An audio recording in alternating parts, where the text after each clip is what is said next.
Eh, mes paroles valent tiers. Salut à tous, j'espère que vous allez bien. Le Tierman pour vous servir.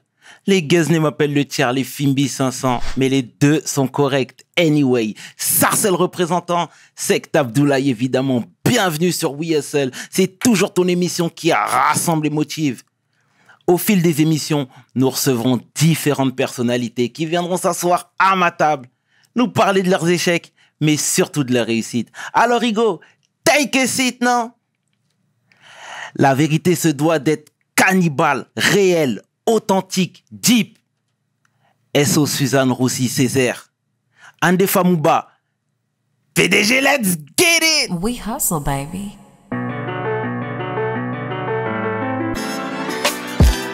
Le chairman. We hustle, baby. Le chairman. We hustle, baby. Le chairman. De retour sur WSL et aujourd'hui, je suis fier de recevoir un talentueux humoriste, un producteur, un animateur, un ambianceur, mais surtout un philanthrope, entrepreneur de surcroît. Je pourrais continuer, mais je vais m'arrêter là. L'homme que l'on nomme Patson. Take a seat, Ego. Patson, comment tu vas? Ça va. Tout va bien? Ça va, jeune frère. En tout cas, merci pour l'introduction. C'est magnifique. Merci à toi d'avoir fait le déplacement. Merci à toi de nous avoir accordé ton temps. Et merci pour ta réactivité. Sache que tu nous montres l'exemple. C'est bien. Patson, dis-moi, c'est la tradition chez WSL. Est-ce que tu peux te présenter, s'il te plaît? Tout simplement, Patson. Yes, papa, j'ai les jambes. Le code. Mian Kwasi, mon nom à l'état civil. Voilà. D'accord. J'ai l'impression que je suis au commissariat. Non, s'il te plaît. Il reste les chiffres. You're matricule, yeah, man. Non. Bon, c'est all good, c'est excellent. Je voudrais qu'on fasse un flashback sur la Côte d'Ivoire. Tes jeunes années là-bas. T'as grandi à Abidjan? Non, j'ai grandi ici. Je suis parti très tôt d'Abidjan, donc j'ai grandi en France dans 91. Mais j'ai vécu parce que déjà tout petit, j'étais un peu turbulent. J'ai l'impression que j'ai fait pas mal de traces. J'ai laissé des traces. Mais j'ai grandi dans l'Essonne, 91, le collège et tout ça. Après, si on parle des écoles primaires et tout ça, oui, ben voilà. D'accord.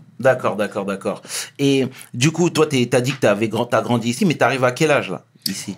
Oh, j'arrive à 9-10 ans dans ces zones-là. J'arrive ici tout petit. Et puis après, ben, c'est le collège. Hein. Tu attaques à 12, 13, 14, 15, 16 ans. Tu es en plein bengue, comme on dit. Ouais. Tu es dedans. Tu es chez les Toubabou, comme on dit. Tu es en France. Et puis après, ben, tu évolues le lycée, le collège, le lycée, puis le lycée professionnel plutôt. D'accord. Et puis après, voilà. D'accord. Et il n'y a pas eu un choc culturel quand tu es venu? Est-ce qu'il a été brutal, violent? Ben, dans les années 90, c'était pas aussi brutal que ça. C'est vrai qu'il y a un changement de climat, changement de... L'habitant te lève, tu vois, des noirs, quoique il y avait aussi des blancs, tu as des Libanais, tu as tout. Puis d'un seul coup, tu arrives, tu es le seul noir dans le coin. Frère, c'est quoi ça là? La nourriture, c'est pas la même chose. Bon, heureusement, le poulet, il est international, donc ça nous rattrape. Ben oui, tu as un choc, mais après, je pense que ceux qui sont beaucoup plus choqués, c'est aujourd'hui, avec Internet, avec plein de trucs. Nous, on n'avait pas tout ça, quoi. C'était tellement simple que tu n'as pas la densité du choc d'un coup. D'accord. Non, mais tu l'as, tu prends. Tu prends un coup dans la gueule, comme on dit. Ok. Et du coup, toi, tes parents sont restés là-bas en Côte d'Ivoire. Toi, tu es venu ici chez la famille. Ouais. Ça n'a pas été simple, je sais. Raconte-nous ça. Rien n'est simple. Quand tu arrives chez la famille, surtout quand tu n'es pas avec tes parents, c'est un peu comme un jeune étudiant qui part dans une ville en province, qui trouve un tuteur ou bien qui est dans une résidence étudiante. Il faut s'adapter. Exact. Ça n'a jamais été facile. Et puis après, tu acceptes ou tu n'acceptes pas. Mais moi, déjà, j'étais un peu rebelle sur les bords. J'ai toujours été. À un moment, quand ça ne va pas, ben, tu tu t'en vas. C'est comme un oiseau sur un arbre. Quand ça va pas, change d'arbre. Ouais. Puis je suis parti. D'accord. Mais ça, c'est jamais facile. Et puis, dans mon cas, il y a pas mal de jeunes ou de personnes qui ont vécu ça. Donc, après, je suis parti. Et c'était là vraiment la galère. La galère. Tu quittes une galère, tu tombes dans la vraie galère C'est pour ça. comprendre c'est quoi la galère. Puis après, tu te bats pour t'en sortir. Mais justement, je voulais qu'on en parle parce que j'ai vu que j'ai vu ici et là que tu étais SDF. C'était à quel moment de ta vie? Tu avais quel âge précisément? 13, 14, 15 ans. Et quand tu dis SDF, parce qu'aujourd'hui en France, il y a quand même des institutions, il y a quand même, tu vois... Ouais, quand on dit SDF, ça me fait marrer parce que SDF, maintenant, c'est devenu un peu classe. Oui, SDF. bien sûr. Mais bon, à l'époque, on parlait plutôt de... c'est quoi? Je sais même pas, il n'y avait même pas de mot ou de nom pour nous qualifier. C'est des gens qui dorment au dehors. Tu dois à la rue, tu es à la rue, voilà. Mais il y a toujours des institutions. Tu sors, tu vas voir l'assistance sociale, il y a des aides. Mais malheureusement, il y a des gens qui souffrent, hein, même s'il y a des aides. Il y a des gens qui souffrent. Et puis, il y a des gens qui ne sont pas pris en considération quand c'est comme ça. Tu as l'impression que le monde te tourne le dos. D'ailleurs, j'ai un livre qui va sortir. Il y a un livre qui va sortir sur ma vie. Je fais une première partie de mon autobiographie qui va sortir. Parce que quand tu dis à quelqu'un « je suis un enfant de la rue », les gens ne savent pas ce que ça veut dire. Les gens ne savent pas. Ils disent « je suis un enfant de la rue » quand ils ont bien mangé le soir, ils ont dormi, ils ont un toit, ils ont des cadeaux, ils ont papa, ils ont maman. Bien sûr. Moi, j'avais ni papa, ni maman, ni toi, ni rien. J'avais des copains chez qui j'allais. Tu grattais un petit bout de gâteau, tu grattais un sandwich, tu grattais le barbecue, le fond de quelque chose. Et voilà. Et c'est véridique, c'est prouvé. Il y a des gens, il y a des témoignages et tout ça. Ça sera dans ce livre. Et après, les gens disent, mais l'assistance sociale, tu vas la voir. Quand tu vas voir l'assistance sociale et derrière, on passe, on dit non, tu mens et que tu ne souffres pas, tu as un toit. Quand tu es ado, c'est très pénible, c'est très dur. Bon, tu as traversé ces moments-là. Aujourd'hui, quand je raconte, les gens disent, mais c'est pas vrai, on peut pas laisser un gamin. Mais en 2021, je pense qu'il y a encore des gens qui, malheureusement, on oublie.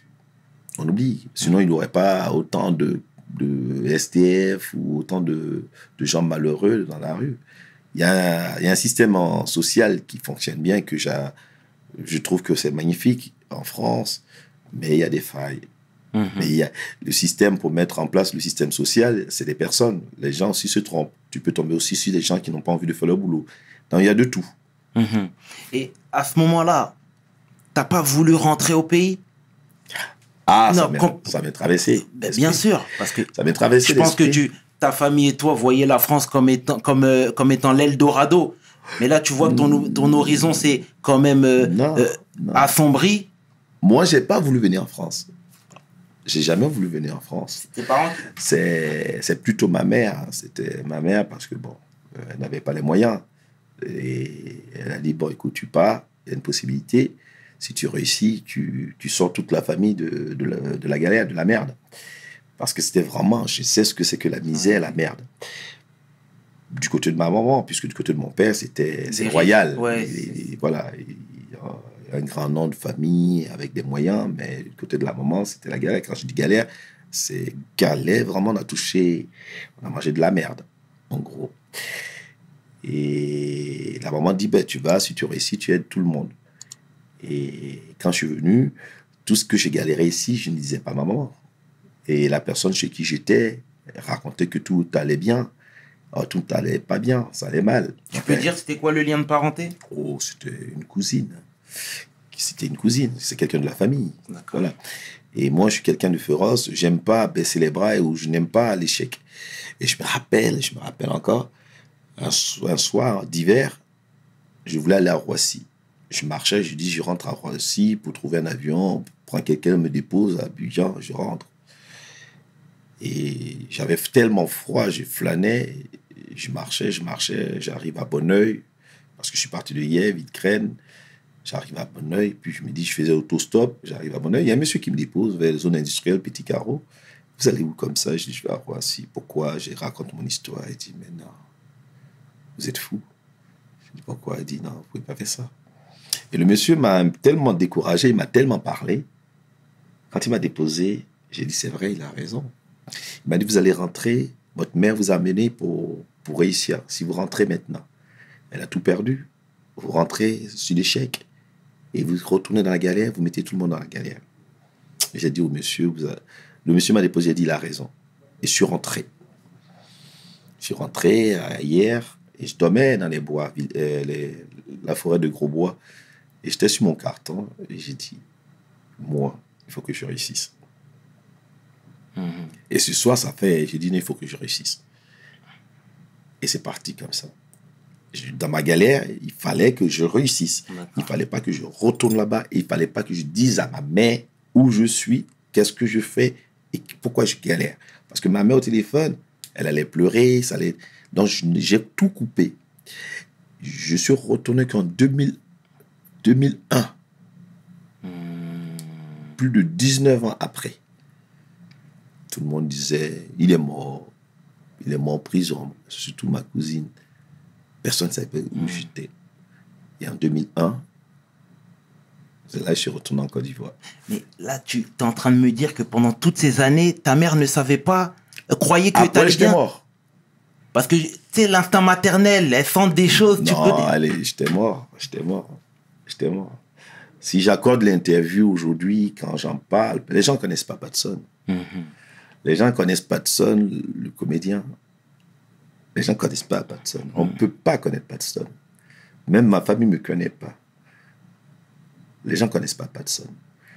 Je suis fou.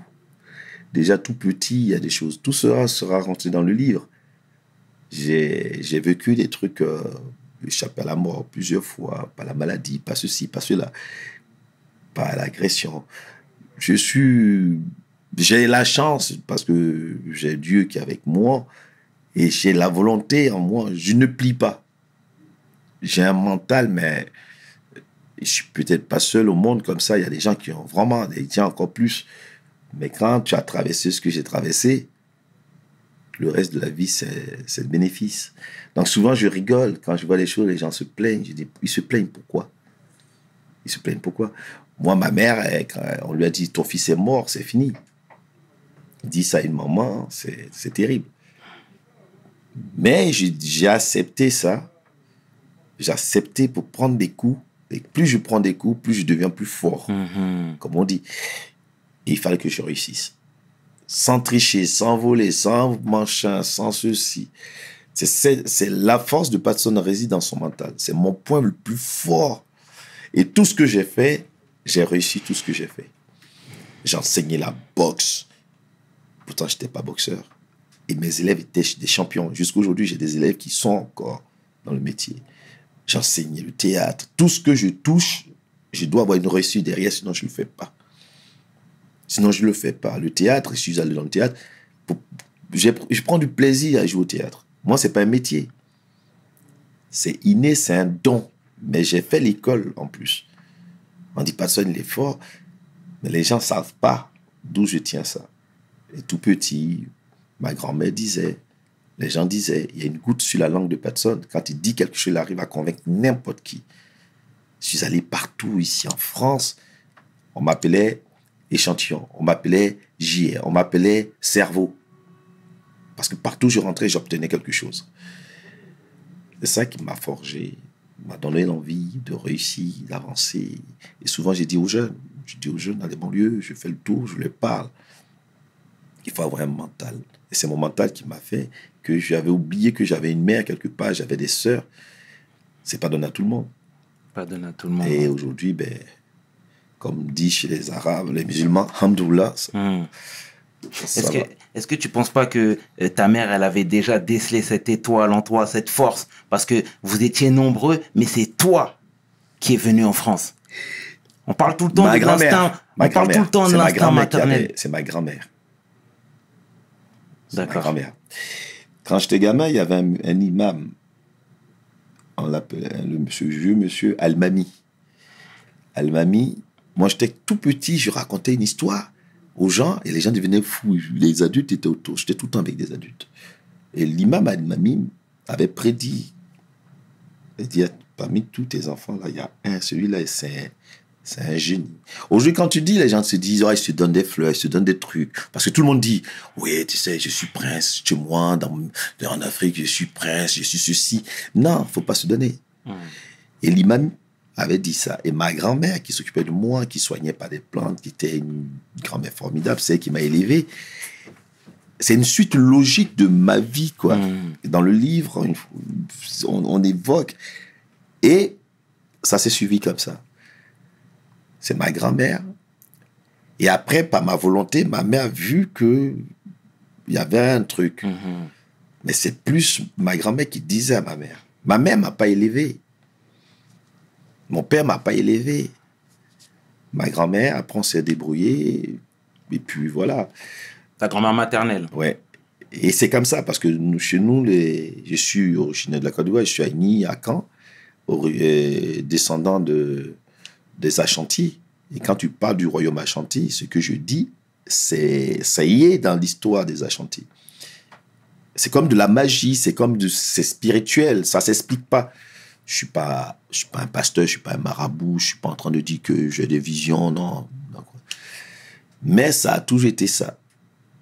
Moi, quand j'allais passer un concours ou un diplôme, je voyais les sujets avant. C'est un truc en moi. Ça ne s'explique pas. Avant de croiser Jamel, j'ai donné une interview au journal Libération pour que les gens qui écoutent, qui vont écouter le truc, comprennent. Je donne l'interview au journal Libération. 4 mois après, tout ce que j'ai dit dans le journal, c'est ce qui s'est passé avec Jamel. C'est pour dire que j'avais rêvé et j'avais vu. C'est comme ça ne s'explique pas. Il y a des gens qui ont des dons, il y a des gens qui ont des trucs. Il faut croire. Moi, je croyais à rien du tout. Quand je faisais des talk shows dans les quartiers, je disais, toi, je vais te faire, on va faire ça, on va faire ça. Quelquefois, je suis là, que ce soit des jeunes comme Sagalov ou des gens, ceux qui m'ont vraiment côtoyé, pratiqué ou des amis, ils savent. Moi, Évry, les gens m'appelaient, ouais, tu es un marabout. Parce que c'est des ondes, c'est des énergies, c'est des trucs qui se dégagent. C'est pour ça que j'adore la nature. C'est pour cela que, avec une simplicité, je dis mes choses. Je ne me prends pas la tête. D'accord. Ah, en tout cas, c'est très deep, tout ce que tu nous dis, Patson. Mais parce que c'est à vous qu'il faut que je dise ça. Parce que Patson a existé, Patson est passé. Mais c'est qui Patson? C'est pour ça que je ne donnais plus d'interviews. Bien sûr. J'en donne plus. Maintenant, je donne à tes jeunes frères, je donne à gens. Plaisir, et ce que je suis en train de dire, c'est ce qui va être dans un livre. Donc, je donne des avant-premières. Il faut qu'ils sachent qui je suis, cette nouvelle génération, ceux d'avant, pour comprendre où je vais. Bien sûr. En tout cas, nous, on prend volontiers ces conseils et cette vision-là, Patson. Ça, c'est certain. T'étais bon en anglais, toi? Ben, malheureusement... Celle qui m'a sorti de la rue. J'ai fait exprès un beau clin d'œil. C'est ma prof d'anglais qui m'a aidé. Et j'ai été quand même... Je vais dans une famille de blancs. Avant, on ne disait pas blanc. On disait, aujourd'hui, quand tu dis famille de blancs, pourquoi tu dis blanc? Moi, je m'en fous des couleurs. Je vis mes trucs. J'ai grandi, mes parents adoptés sont blancs. J'ai été placé dans une autre famille. Donc, j'ai 2 familles d'adoption. Elle était prof d'anglais. Tout le monde parle anglais, sauf moi. Ma sœur d'adoption, elle est prof d'anglais. Okay. Tout le monde sait nager, sauf moi. Dans la famille, beaucoup savent jouer au piano, sauf moi. Ben, parce que pour moi, je me disais j'avais le temps d'apprendre l'anglais. Et aujourd'hui, je regrette. Je regrette parce que là, je suis parti aux États-Unis, je suis revenu, je compte rester là-bas pour jouer en anglais. Aujourd'hui, je regrette et je trouve que l'anglais était important et je ne l'ai pas fait. En plus, comme j'ai des origines, je viens du Ghana, Ashanti et tout, là-bas c'est anglophone. Mais il n'est pas trop tard. Donc je demande aux jeunes, apprenez beaucoup de choses. Et du coup, toi, cette main tendue-là, de ta prof d'anglais qui est devenue ta maman, comment tu l'as pris ça? Parce que toi, tu étais quelqu'un de fier, tu aurais pu dire non, je reste dans ma débrouillardise, etc. Comment tu as pris ça, toi? Au départ, je n'ai pas voulu. Je n'ai pas voulu. Elle a essayé plusieurs fois. Avec philosophie, avec machin, nanana. Elle avait senti que ça allait pas déjà en te côtoyant? Elle a senti que j'étais non seulement intelligent, doué, mais il me manquait, j'avais pas les moyens. Aujourd'hui, moi, mes enfants, je trouve qu'ils ont la chance. Si j'avais eu cette chance, ben, chacun à son époque, mais si j'avais eu cette chance que mes enfants ont, peut-être je serais encore beaucoup plus haut. Pourtant, j'étais haut. Au départ, je ne voulais pas. Elle a insisté, et puis à un moment, je n'avais pas le choix. C'était ça, soit je volais pour me nourrir. Je faisais des braquages, des trucs conneries. J'ai jamais tenté ça. Pourtant, j'en ai croisé des gens qui ont tenté ça, des amis qui sont encore en prison. Je parle de ça il y a plus d'une trentaine d'années. J'ai connu des gens qui sont sous terre. Mais je n'avais pas fait ce choix. Je n'ai pas fait ce choix. Et j'avais la possibilité de le faire. Hein. Je n'avais pas de parents. J'avais peut-être des excuses. Mais non. Et tu sais, depuis tout à l'heure, tu dis que voilà, toi, tu avais plus ou moins confiance en toi, tu savais ce que tu valais, etc. Il y a un moment donné, quand on est livré à soi-même, c'est compliqué. Mais est-ce que là, c'était pas le retour de la confiance en soi? Toi, est-ce que là, tu t'es pas dit, désormais, j'ai cette main tendue là, je vais tout déchirer? La main tendue, en fin de compte, moi, c'était plus une main tendue d'avoir un toit et de quoi manger. Pour moi, c'était ça au début. Et par rapport à ce qu'elle m'avait proposé, c'était ça. Je t'aide à mettre dans une famille pour que tu sois au chaud et tu manges, pour que tu puisses aller à l'école. Et je me rappelle, même avant que j'aille dans cette famille, j'étais à la rue, tous les mois, je passais pour qu'elle me donne un petit quelque chose, comme argent de poche. Et je me rappelle, je crois que c'était 300 francs. C'était beaucoup. Et en plus de ça, mes anniversaires, en plus de ça, je venais, je mangeais. Donc, c'était bien. 300 francs, à l'époque, c'était beaucoup. Sachant que les gens qui allaient à l'armée, c'était 800 balles, on touchait. Et voilà, le SMIC. Donc, pour moi, c'était beaucoup. Et petit à petit, mon loyer est trop chaud. Et ils m'ont apporté, en plus de ça, un toit, de quoi manger. Et ils m'ont apporté le côté intellectuel. Ils m'ont soutenu à aller jusqu'à la fin de mes études. Donc, j'ai quand même un bac plus 5 si on voit BTS, plus 2 années de spécialisation en expertise automobile et expert en diesel, en moteur diesel. Donc, c'est parce qu'ils m'ont apporté tout ça. Bien. Sinon, je me serais arrêté plus tôt. Et je dis, j'ai connu des gens qui m'ont tenté. À l'époque, j'aurais pu tomber dans des trucs pas bien. Mais je ne pouvais pas, ma mère ne m'avait pas amené ici pour ça, comme objectif. C'était pas le chemin. Parce que si je voulais l'argent facile, machin. Tu savais comment faire. Mais j'étais en mission pour sauver mes frères, mes sœurs là-bas. Et j'ai rempli ma part de choses, puisqu'en 2001, quand je suis parti, j'ai fait venir mes frères, mes sœurs. On va y venir, Vigvo. En tout cas, c'est une histoire qui est vraiment, vraiment touchante, Patson. Et tu vois, et c'est bien déjà. D'ailleurs, on la salue, hein, la maman. Hein. Ah, 91 ans. Oh, bien. Tu l'as fait monter sur scène et tout, on sait. C'est bien. Toi, par la suite, tu as également été éducateur de rue. Tu allais voir des migrants, etc. Est-ce que ça t'a encore plus sensibilisé sur ton rôle? Tu t'es dit, moi aussi, j'ai une carte à jouer. Dès que je serai au top, je vais aller redistribuer les cartes, etc. Quand je te dis top, c'est avoir un cadre familial bien défini, équilibré. Ouais. Mais, comme tout à l'heure, je disais, en fin de compte, moi, j'étais un gros bagarreur. J'aimais pas, j'étais contre l'injustice. Moi, il y a 2 choses qui me fâchent, le racisme et l'injustice. À l'école, ou même en voiture, je vois que quelqu'un est en train de piétiner une personne, j'ai intérêt à me tuer. J'en ai rien à foutre. Et j'étais délégué d'école, j'étais machin, j'étais toujours devant pour défendre les autres. J'ai été, à l'époque, dans les années 90, le racisme, on avait nos grands frères qui étaient des chasseurs, nous on les suivait, on était dedans, dans le mouvement, pour qu'il y ait une liberté totale et que des gens ne piétinent pas les gens par rapport à la couleur de leur peau ou leur religion ou ceci. Et après avoir traversé tout ça, il y a eu une grosse soirée où ça a mal fini, mal tourné au lycée de Montgeron à l'époque, où il y a eu des coups de fusil tirés. Moi, j'avais pris un coup. J'ai pris un coup d'éclat de fusil. C'était au lycée de Montgeron. Et moi, j'habitais à Hyères.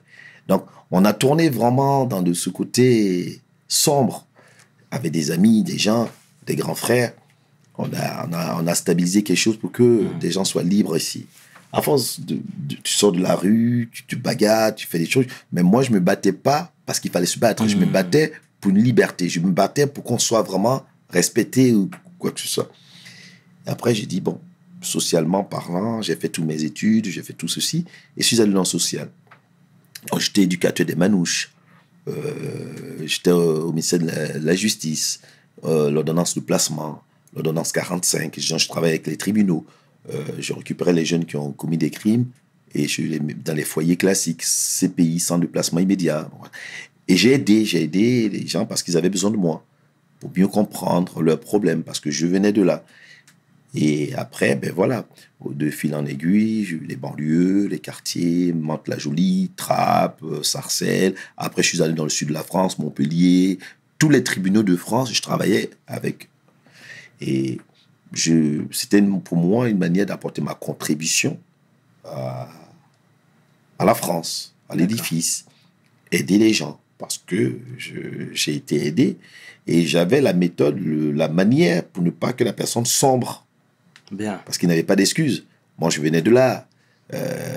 Tout ce qui était illicite, je voyais, puisque je fréquentais des gens qui n'étaient pas des gens qui étaient dans le droit chemin.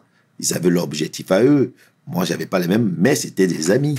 Donc, pour moi, je pouvais dire à un gamin, va pas là-bas, parce que je sais quel danger tu cours, puisque je vis avec des gens qui courent ces dangers-là. J'ai déjà vu des gens qui ont été... c'est pas un film. Aujourd'hui, quand j'entends des gens parler, pour eux, c'est comme un film. Moi, c'est pas un film. J'ai vu des gens avec du sang, poignardés, découpés.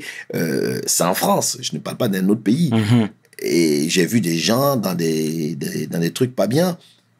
Mais ça m'a pas attiré. Donc, je sais de quoi je parlais. Et quand j'étais éducateur, j'enseignais à ces gamins le bien et le mauvais. C'est à eux de choisir le chemin. C'est ça, un éducateur. Exact. Il faut être un modèle. Il ne faut pas dire non, il ne faut pas le faire. Pourquoi il ne doit pas le faire? Pourquoi un gamin ne doit pas le faire? Il faut lui expliquer. Maintenant, si c'est sa volonté de le faire, il le fait, mais il assume les conséquences qui vont avec. C'est pour ça que j'étais un très bon éducateur, parce que j'amenais une philosophie. Et il y a eu des émissions sur moi, envoyées spéciales dans mon foyer, machin. Et j'étais le seul éducateur qui pouvait se permettre d'aller travailler avec une machette dans son sac. J'avais des méthodes, mais de fou, et ça fonctionnait. Ça fonctionnait. Il fallait que je fasse ça pour leur montrer que... Oh, mais c'était pour leur bien. Aujourd'hui, j'ai des jeunes qui m'appellent. Tu étais mon éducateur, tu te souviens? Qu'est-ce que tu deviens? Ah, ben, je suis ceci. Beaucoup ont réussi. Beaucoup ont réussi. Il y a un, je m'occupais de lui, il est prof d'MMA. Je me suis occupé de lui. C'est pas que j'étais plus vieux qu'eux, mais j'étais beaucoup plus mûr parce que la rue m'avait mûri. Souvent, les gens me regardent.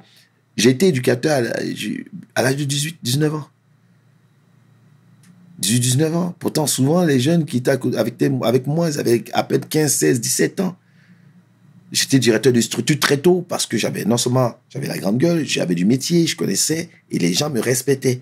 C'est le respect qui imposait ça. Donc, je fais du social, je continue encore par mon métier. Je vais en Afrique, dans les orphelinats, je vais au Congo, je vais au Comores, je vais partout. Excellent. Parce que on dit la taille d'une personne, on dit tu es un grand homme, pas par ta taille. Mais ce n'est pas des traces, des actions que tu mènes. Aujourd'hui, moi, je me balade, je suis venu ici seul, je n'ai pas besoin de garde du corps. Je vais à Sarcelles, je vais à Mantes-la-Jolie, je vais partout. Parce que je dis vrai avec ces jeunes, je suis avec eux, je connais le problème. Et je suis là pour les aider. Je ne suis pas là pour frimer. Je peux frimer. J'ai les moyens. Et si je frime, c'est tout à fait normal parce que vu tout ce que j'ai traversé, je peux quand même apprécier la vie autrement. Mais je l'apprécie déjà, la vie. Parce que pour moi, tout ce que je fais aujourd'hui, c'est des bénéfices. Quand tu as dormi au dehors et qu'aujourd'hui, tu as même un plastique au-dessus de ta tête, ben c'est un toit. Donc pour moi, j'apprécie et je prends avec philosophie. Est-ce que c'est pas ça ta plus grande richesse? C'est ça. L'argent, c'est pour acheter du matériel. Je l'ai, le matériel. Bien. Le matériel, c'est l'intellectuel, la tête. Donc c'est pour ça la sociologie, la philosophie, j'utilisais pour éduquer les gamins. Et j'adore la sociologie, j'adore la philosophie. Et tous mes sketchs que je fais, il y a des codes. Bien sûr, bien sûr. Bien sûr. Et en parlant de sketch, tu sais, moi, je ne cesse de le répéter, mais les Ivoiriens ont ce don-là pour faire rire les gens. Des Ivoiriens? Oui. Sincèrement, moi, je connais pas un Ivoirien qui n'est pas drôle. Sincèrement. Dans notre culture, il y a ça, cela s'explique. Dis-moi. Cela s'explique. Et là, en Afrique, les gens sont drôles de nature. C'est Que ce soit vrai. les Ivoiriens, peu importe. Seulement que la Côte d'Ivoire a eu très tôt, au niveau artistique et culturel, une ouverture. Parce que la Côte d'Ivoire est un pays métissé. Une C'est vrai. population cosmopolite. C'est vrai. Il y a, allez, 22, 23 millions d'habitants. Peut-être je me trompe plus ou moins. Mais il y a quasiment 10 millions d'étrangers. Peut-être sur les chiffres, je me trompe, mais c'est une population On a cosmopolite. compris, oui. Donc, ce qui fait que il y a eu le métissage et une ouverture par rapport à certains pays. C'est ce qui fait des Ivoiriens ce côté-là.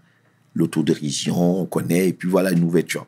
Et c'est ça qui a fait. Mais l'humour, quand on dit humour, défini par Henri Bergson, qui a écrit le livre Le Rire, qui est moi mon maître à penser, qui est un philosophe, l'humour, il y a une part de don naturel et il y a l'école. C'est ce que j'enseigne aux gamins. Je dis, quand tu dis je suis humoriste, quand tu dis je suis comédien, il faut que tu aies les deux parts. Quand tu as seulement le côté école, ça ne suffit pas. Quand tu as seulement côté j'ai un talent, ça ne suffit pas. Parce que ça se voit en Afrique. Il y a des gens qui ont du talent. C'est inné. Bien sûr. Mais s'ils n'ajoutent pas le côté école, ils ne seront jamais professionnels. C'est ça le professionnalisme. Et c'est ce que j'enseigne. Mais sinon, naturellement, l'être humain est drôle. Et à quel moment, toi, tu as décidé de switcher vers le Canada? Je suis parti parce que déjà, c'était un quiproquo, c'était un truc que peut-être ça sortira dans le livre parce que ce petit côté-là, c'est une surprise. Et je suis parti parce que je voulais un peu mon indépendance, voir d'autres horizons et apprendre la comédie, la comédie des Canadiens, parce que c'est une culture, une autre culture, et son culture théâtrale, spectacle show. Et puis j'ai essayé. Et j'ai croisé un monsieur là-bas. Tout ce que j'ai croisé ici, j'ai croisé une dame qui s'appelle Anthony Sidbon, qui était chez Publicis. Tout le monde disait, tu as un truc, tu as un truc, tu as un truc. À force de dire, tu as un truc, tu as un truc, j'ai dit, bon, je vais essayer. La première fois, je suis allé au théâtre au Point Virgule. Je suis monté sur scène, audition. Les gens ont dit, il est fou, ce gars-là. Les gens, mais il est fou, il est fou. Et c'est comme ça. Donc au Canada, le monsieur m'a dit, vous avez un truc. Après, je suis retourné à New York. Je suis parti à New York. Et je voulais voir Spike Lee. Et j'ai quelqu'un qui me dit, Spike Lee, tous les jours, il va s'asseoir. J'aime oser. Il va s'asseoir dans un café à New York et tu peux le croiser. Et il y a un gars qui me dit, oui, tu peux le croiser, mais moi, je te conseille. Un grand monsieur qui fait du jazz. Je suis allé à New York. Il m'a dit, je te conseille de percer d'abord dans ton pays d'origine, de faire un nom et de venir. Et tu viens apprendre l'anglais, tu frappes ici, et tu retournes chez toi.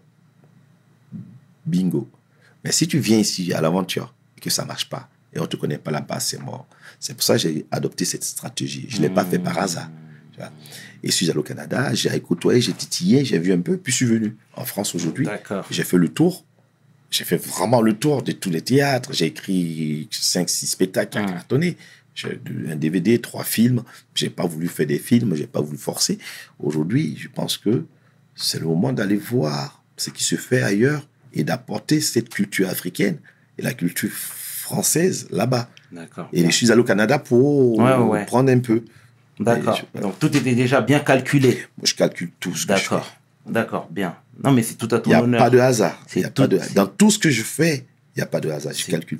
C'est pour ça que les gens me disaient, cerveau, tout ce que je fais. Mais la rencontre avec Jamel, c'était pas un hasard? Non. Puisque 3 à 4 mois avant, je l'ai annoncé. En fin de compte, Jamel, on aurait pu se croiser même avant le Jamel Comedy Club. Dis-moi tout. Moi, j'ai grandi et j'ai vécu à un endroit où il venait beaucoup et ses cousins, c'était mes amis d'enfance. C'était où? À Brunois, dans le 91. Ah, Brunois, oui. Voilà. Et j'ai pas... On a raté, parce qu'une fois, après le Jamel Comedy Club, on était en train de manger une soirée et je les vois, puis je dis, c'est les cousins. Ah, d'accord. Et j'avais entendu qu'il venait à Brunois à l'époque. C'est quelqu'un aussi qui a fait son chemin. Il a bossé pour être là. Et j'aurais pu le croiser. Mais dans la vie, il faut accepter, il faut laisser faire les choses. C'est vrai. Et après, on se recroise dans le Jamel Comedy Club. Donc voilà, pour moi, si c'était écrit quelque part, ça allait se faire. Mais c'est pas... Je laisse le naturel. D'accord. Je laisse les choses... Ça se fait seul, D'accord. sans forcer. Et moi, du coup, Patson, je t'ai découvert en 2006. Je peux pas dire que tu as crevé l'écran, parce que t'es pas... Si, tu as Non, crevé on l'écran. peut le dire, on peut le dire. Même pas si, tout cela. Parce que les gens Non, disaient, mais c'est un phénomène, il est fou. Non, mais c'est clairement ça, Patson. Tu as révolutionné le truc. Honnêtement, avec la danse, avec tes gimmicks, ta façon de parler, C'était le etc. show. Oui, mais Le j'ai bien show, compris. le show. J'ai bien compris. Et raconte-nous toute cette période déjà. C'était le Parce que show. c'était Patson la rockstar finalement. C'était le show, c'est toujours le show. Mais en fin de compte, j'avais emmagasiné et dans ma stratégie marketing, j'ai quand même travaillé quand même chez Renault en marketing. J'ai appris ce métier et j'étais entouré de des gens très forts pour vendre un produit. Et quand j'ai commencé à écrire mes spectacles, j'avais un petit public et que cette possibilité s'est présentée. J'ai dit la veille, il faut que je frappe très fort. J'ai dit à mon ex-femme, je vais frapper tellement fort que les gens, je vais tout noyer avant de partir le soir. Et j'ai repassé mes vêtements. Puisque je disais 4 mois avant, j'allais croiser Jamel. Et quand on a fait Bar de Rire, on a fait comme Street Show avec Jamel Comedy Club, on a fait des plateaux. Quand je montais, je bousillais. Là, j'ai dit, c'est fini. Et pour aller encore plus loin, j'ai appelé ma maman en Afrique et je lui ai dit, maman, tu mangeras jusqu'à la fin de tes jours. Parce que là, ce que je vais faire, notre nom est gravé. Et quand je suis arrivé au réservoir, à l'enregistrement, habillé, préparé, les autres étaient là, j'étais dans mon coin. Je faisais rire tout le monde là-haut. Les gens me demandaient, toi, tu vas bousiller, machin. Ils donnaient 7 minutes pour l'enregistrement. Donc, ils avaient préparé comment passer. À un moment, je me suis abaissé et j'ai réfléchi, j'ai regardé tout mon parcours, les bois et tout. Et j'ai dit, moi, je suis là. J'ai pensé à mon père. Je pensais à des petits trucs. Et je suis monté. Et je me rappelle, premier enregistrement, il y avait Passy, il y avait tout cela. Et je monte.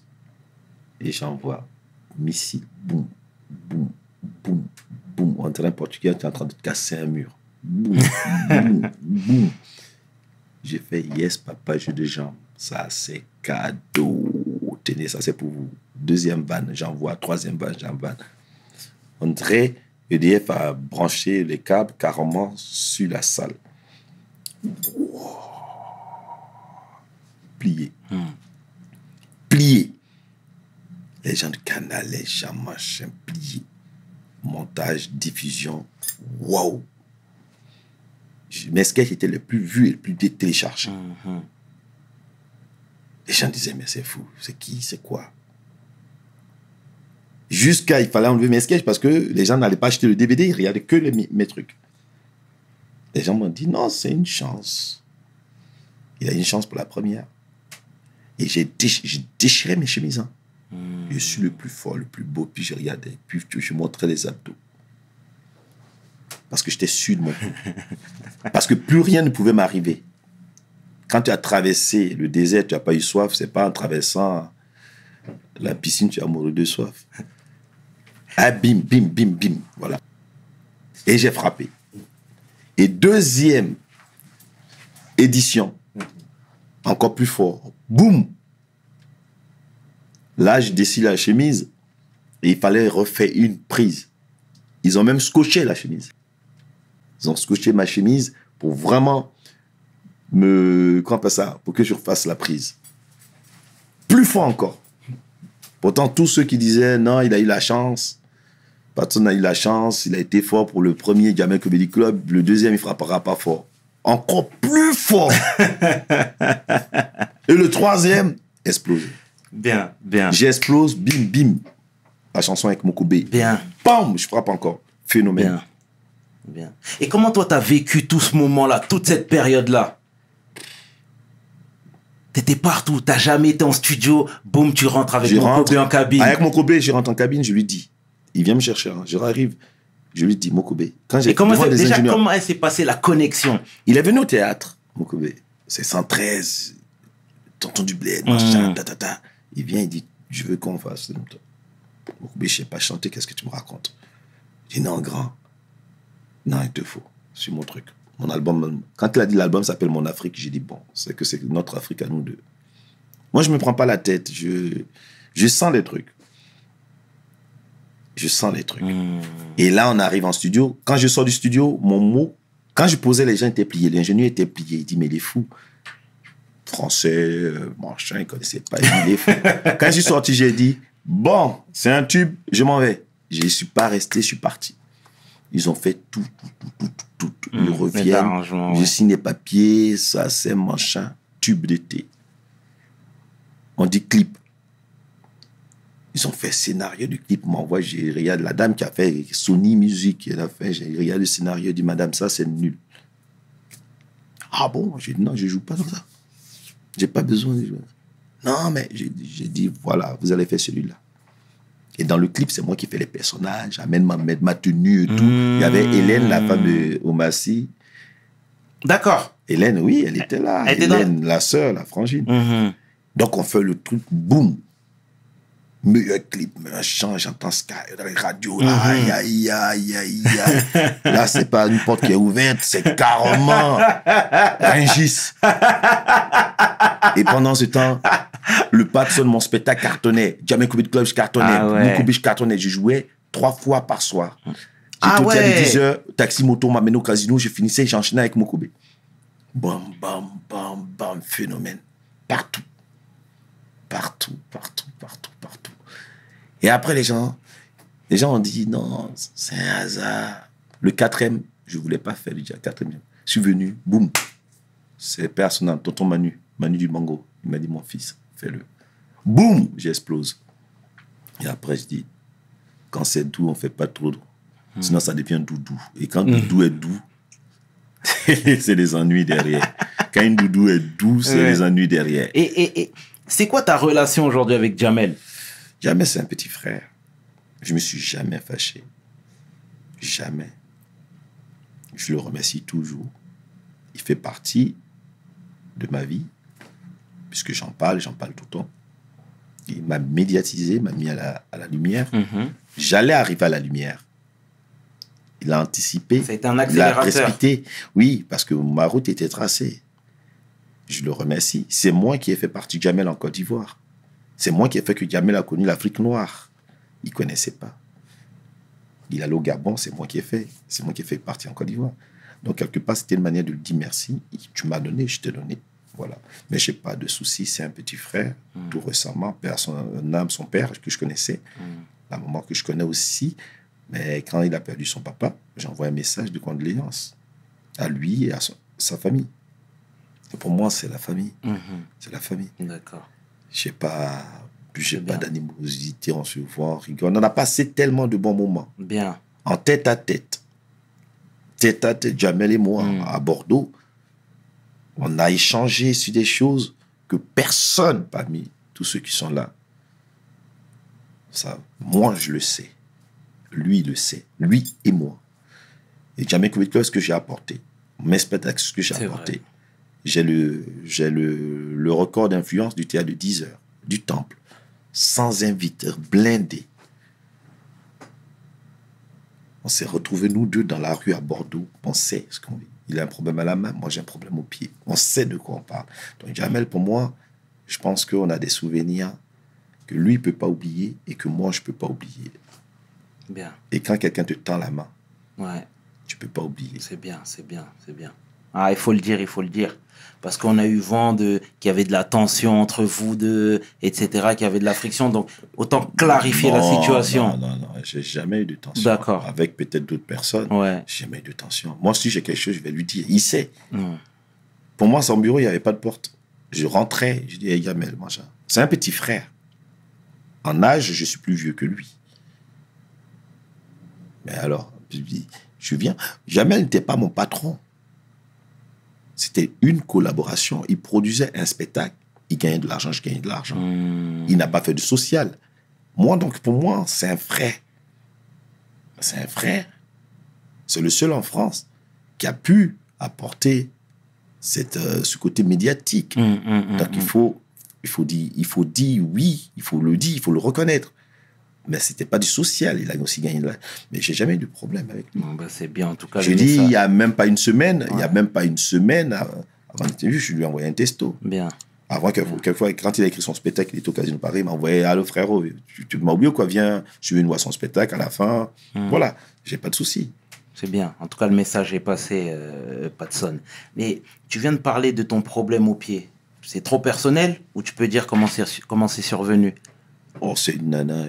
Elle a confondu les deux. Non. Oh, c'est un problème de muscles. D'accord. Quelquefois, les muscles, ça arrête de fonctionner exactement. Et puis bon.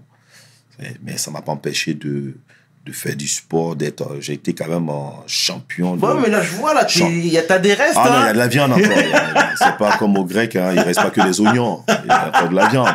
Ah ouais. J'ai enseigné la boxe, j'ai été champion quand même de handball, gardien de but, rien ne rentrait. Hein. Bien. Ah ouais. Non, j'ai fait du sport. La santé, je suis là, j'ai fait gaffe. Bien. Je fais gaffe, je mange pas n'importe quoi. On voit là, c'est bien. C'est sec, souvent. Les petits veulent tester, j'ai dit, reste tranquille. Quand tu testes trop, ça se fait testicule. Tu vois, teste trop, testicule. Non, faut pas tester tout le temps. Je suis là. S'il veut c'est pas hectagones, c'est des hexagones. S'il continue avec moi, la vie de ma mère. Et du coup, tout à l'heure, je te disais, selon moi, enfin, c'est même pas selon moi, mais d'un avis général, t'as crevé l'écran.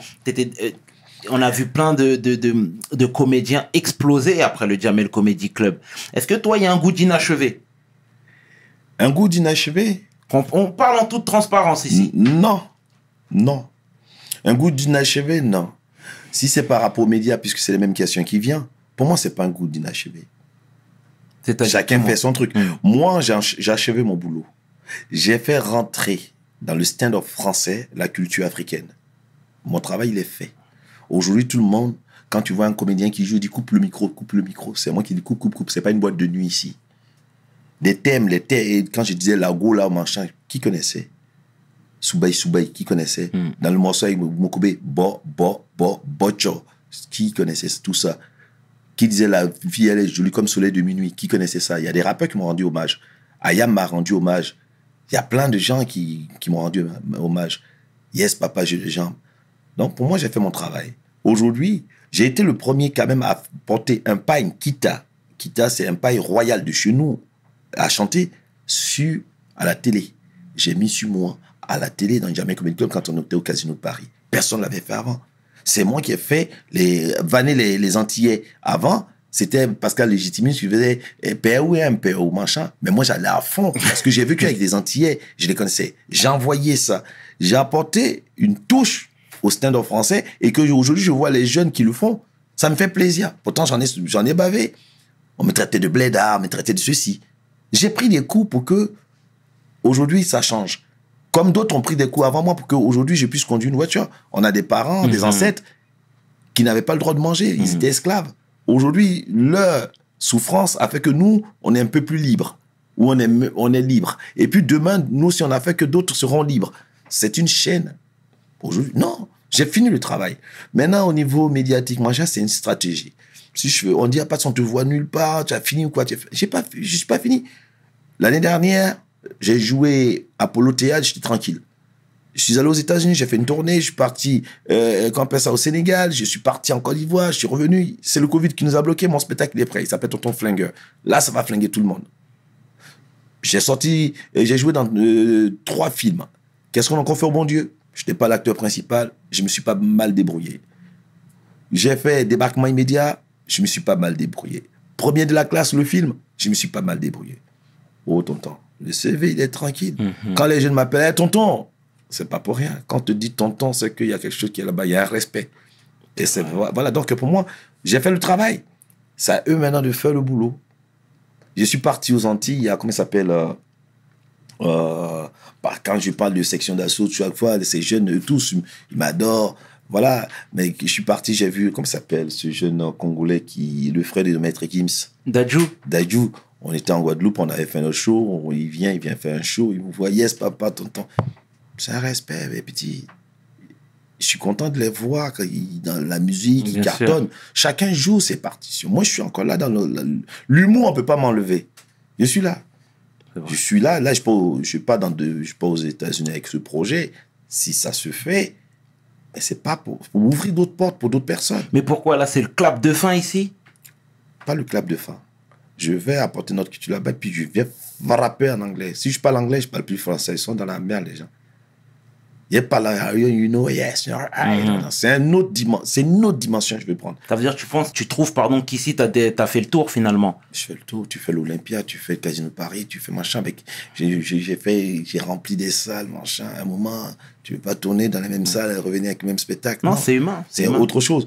Et puis aujourd'hui, j'ai mes élèves, j'ai les jeunes, je laisse la place aux petits. Et puis on dit, non, quand on dit le viegal, tu as dégalé, non? Tu vois, non, on dit, non, je singalise. Tu vois, moi, j'écris des mots. Puis, je singalise aux États-Unis pour d'abord fort là-bas, dans des films. Maintenant, on va se comparer. Tu sais, à force de se comparer à petit, tu deviens petit. Tu vois, non? Quand tu t'accompagnes un grand, c'est un grand. Donc là-bas, ceux qui sont là-bas, ils ont chaud. Si je parle leur langue, elle est tuée. Mais... Et elle est fait très mal. On dirait un matelas qui tombe sur mal.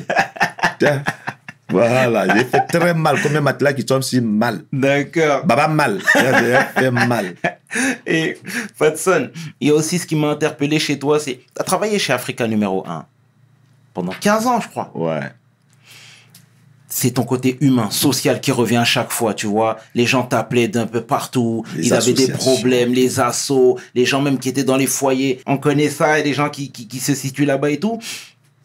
C'était important toi-même à travers ta fonction-là de redistribuer les cartes une nouvelle fois. Ben oui, parce que pour moi, j'avais la possibilité d'être sur d'autres radios, de faire autre chose. J'ai choisi Africa numéro 1 parce que c'est ma base. Tu peux tout dire, mais l'Afrique, je suis trop content. Si demain on redistribue la couleur des peaux, j'ai dit, monsieur, redonne encore la même chose. C'est ma tournée. Redonne encore. Black, noir, appelle comme tu veux. C'est ça. Si on me demande, tu veux qu'on naître où, machin, j'ai dit, Afrique, donne-moi encore. On dit, mais il y a la souffrance. J'ai dit, donne-moi. C'est ça qui est doux même. Je prends. Parce que je suis fier.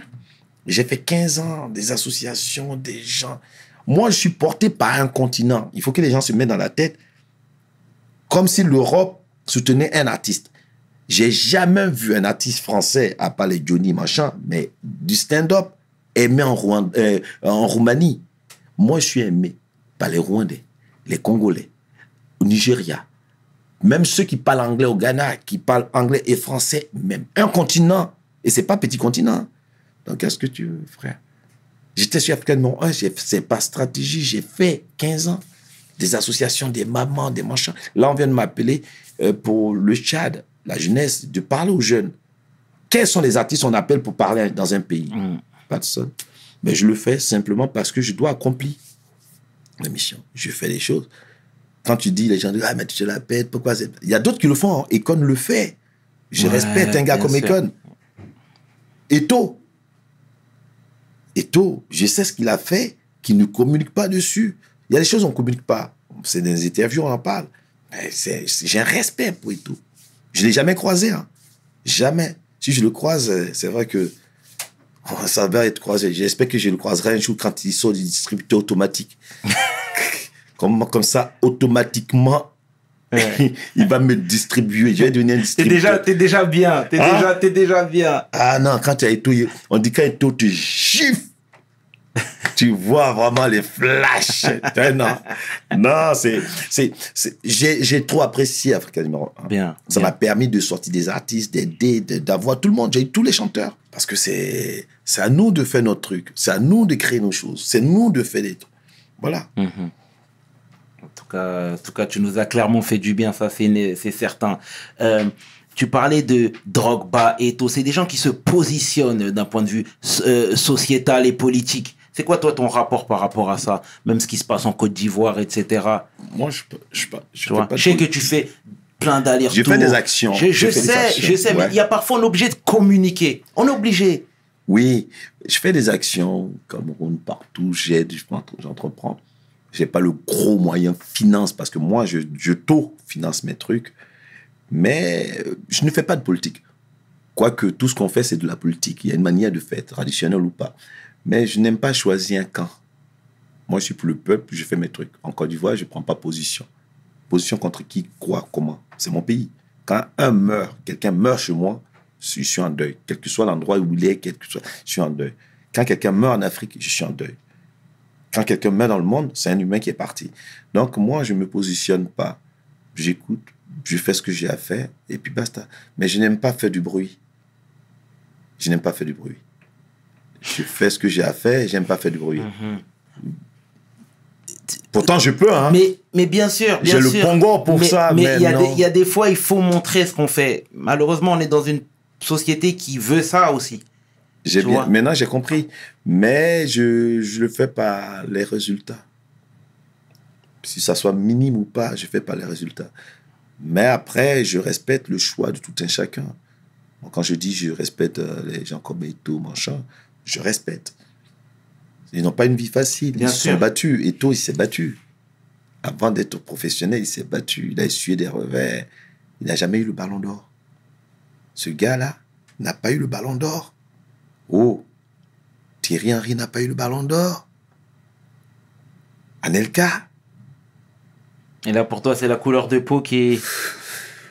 La couleur de peau... Qui rentre en ligne de compte. C'est pour cela que je dis que moi, la couleur des gens... Non, je trouve que c'est injuste.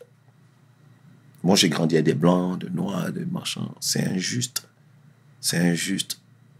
Il faut montrer à cette société des jeunes qu'on doit vivre ensemble et puis on ne fait pas de discrimination, machin. Eto'o n'a pas eu le ballon d'or. Donc, tu comprends pourquoi, moi, aujourd'hui, je dis j'ai fait le tour du stand-up en France. J'ai fait le tour. Je vais me mesurer à d'autres et voir qu'est-ce que je peux gratter pour ceux qui sont derrière moi, pour ouvrir d'autres portes. Voilà. Et pour dire à certaines personnes, vous m'avez mal compris. C'est ça qui est fort. On ne se bat pas pour soi. On se bat contre quelque chose pour les autres. Un combattant, c'est ça. Bien sûr. Tu te bats pour obtenir quelque chose pour les autres. Si tu te bats pour donner à quelqu'un, c'est pas un combat. Le combat, le résultat d'un combat, c'est pas ça. Je dis pas, il ne faut pas frimer. Hein. Je suis le premier à frimer. Quand je vais frimer, je frime. Ah, je fais très mal. Quand je vais frimer, je fais très mal. Je ne sais même pas si quelqu'un a fait pire que moi. Ah, je fais très, très mal.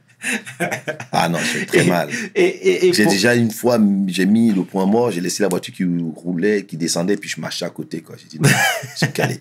Ah, j'ai fait très mal. Mais c'est pour rigoler, pour s'amuser. Il ne faut pas rester trop longtemps dans ça. C'est clair. Non, c'est clair. Mais, et toi, c'est quoi ton regard de manière générale sur la scène actuelle? Sur la scène actuelle, les jeunes ou les proches, il y en a des bons, il y en a des forts. Puisque je suis encore là. Il y en a des bons et puis il y a des jeunes, mais il faut que les jeunes aillent à l'école, il faut qu'ils apprennent. Parce qu'ils ne savent pas, une fois encore, je l'anticipe et je dis, ils sont en train de les mettre dans des catégories. Tu es influenceur, tu es youtubeur, tu es instagrammeur, tu es machin. Mais c'est quoi le vrai profession? Ils sont comédiens ou pas? C'est ça, la question. À force de les mettre dans des cases, demain, s'ils ne vont pas à l'école de comédie pour faire des films, comme la comédie française, des choses, ils vont être grillés. Parce que demain, si Instagram n'existe plus, Facebook ou bien YouTube, mais vous n'existez pas. Existez de vous-même pour votre talent. Et chaque fois, je dis aux jeunes, je l'ai dit, il y a des gens qui disent « j'ai 1 million de followers ». Moi, j'ai peut-être 3. Un Mauritanien, un Sénégalais, puis un Malien. Mais au moins, je suis sûr que si je vais au Sénégal, je vais manger. Mais tu as 1 million de followers. Le jour où ça bug, mise à jour, tu ne l'as pas fait, tu ne les rattrapes plus. Il faut sauvegarder. Et on sauvegarde comment l'amitié? Par les vraies valeurs. C'est vrai. On ne sauvegarde pas l'amitié dans un disque dur. Quelqu'un qui sauvegarde l'amitié dans un disque dur, ce n'est pas tes vrais amis. Moi, je sauvegarde l'amitié dans les vraies valeurs et dans le cœur. C'est pour cela que j'ai pas 1 million de... Souvent, les gens viennent, mais Patson, quand même, tu fais des lives, il y a 10 personnes. Et alors, si j'ai 10 personnes qui écoutent, c'est mieux que 30 000 personnes qui n'en ont rien à foutre. Sur le coup, tu écoutes et puis après, ils passent à autre chose. Tous ceux qui ont 1 million de followers à leur anniversaire, là, demandent est-ce qu'ils ont 1 million de cadeaux. Non. On va mettre des doigts, on dit j'aime, bon anniversaire, salut, machin. Non. Oh, moi, si j'en ai 10, tonton, je les connais les 10. L'un, non. Ah, tonton, amène-moi un truc. Ah, ben, ils vont amener. Mais l'autre dit, ah, mais ma copine, j'ai 1 million. Ils ne savent même pas c'est qui. Ils disent, j'ai des amis au Pakistan. Ah bon? Tu vas aller là-bas quand? Tu as du mal à aller à Aubervilliers, tu vas là au Pakistan. Non, moi, mes amis, ils sont à Aubervilliers, au foyer, 2 maïs, 3 maïs, c'est ça, là. Il faut être naturel. Quand je vais à Sarcelles, voilà les amis. Et pas de son, je dis, ferme ta gueule, qu'est-ce qu'il y a, tonton? Moi, mon public, on est vraiment, quand on dit light, hey, tonton, vas-y, dégage, vas-y, donne-moi un sandwich. Avant, il y a un petit qui mangeait un sandwich. Ça va faire partie de mon spectacle. Et j'avais faim, je lui donne un bout. Il me donne un bout. Et puis tu sais, les sandwichs d'aujourd'hui, c'est des sandwichs bâtards, quoi. ça glisse. Quand j'ai pris comme ça, j'ai tout arraché. Il restait 3 oignons dans sa main. J'ai dit, donne-moi un bout. Le petit me regardait, n'osait pas dire, personne, donne-moi un peu. J'ai dit, ça va, il dit, ça va. J'ai regardé. Il y avait 3 oignons et puis un peu de tomates qui débordaient sur le côté et puis une feuille de salade. Oh, le pauvre, il m'a fait pitié. Bon, il me regardait. J'ai dit, ça va, il dit, ça va. J'ai commencé à manger le pain. Après, je lui ai donné 10 balles. À la fin, j'ai laissé, parce que dans son cœur, il a dû m'insulter. Oh, le bâtard, il est en train de manger. Après, je lui ai donné 10 balles, il a acheté un sandwich. Moi, c'est ça mon public. D'accord. C'est ça, Patson. C'est pas... Quelquefois, je suis en voiture, j'ai dit, hey, tu vas où? J'ai dit, monte. Tu n'as jamais monté dans une grosse voiture. Monte. Dépêche-toi avant que la police nous arrête. Et puis, on rigole. D'accord. C'est comme ça qu'il faut prendre les choses. Et puis, derrière, tu passes des messages tranquillement. C'est bien. C'est ça. Assurément, en tout cas, le message est passé, Patson. Il y a également le Patson Show. Ah ouais. Patson Show. J'ai écrit des spectacles, Patson Show, Patson Family, Patson sur Instagram, Patson officiel, Bien. La chaîne YouTube, Patson Yes Papa, Patson TV. Le Patson Show, c'est bien. C'est dingo. Bien. C'est dingo, il faut être fou. Moi, je suis fou du théâtre. Quelquefois, toute une journée, je fais rire. Les gens disent, mais quand on faisait les tournages de films, à un moment, le mec, il n'en pouvait plus. Il demandait au réalisateur d'arrêter de rire. Il voyait ma tête, il rigolait. Le caméraman, il rigolait, on dit, arrête. Il faut être fou. Moi, j'aime bien. En tout cas... Aujourd'hui, les jeunes de 13, 14, 15, 16, les ados, les machins, ils sont sur TokTok, là, leur truc de TokTok, là. TikTok. Ouais, c'est pareil, TokTok. Ils découpent mes sketchs. Ils mettent, ils rigolent, ils sont contents. Je récupère encore une autre génération. Bien. Patson, c'est comme le ciel. On ne lève pas la tête seulement pour regarder. C'est bien. On apprécie. C'est bien. En tout cas, Patson, merci encore une fois d'avoir fait le déplacement, de nous avoir prodigué ces conseils, pardon. Et pour ta jovialité, franchement, ça nous fait du bien, sincèrement. Merci à toi, Big Bro. Merci, mon petit frère. Ça fait vraiment plaisir une nouvelle fois. Merci. C'était le Chairman avec l'homme que l'on nomme Patson pour WSL. Mes paroles valent cher. Peace. We hustle, baby.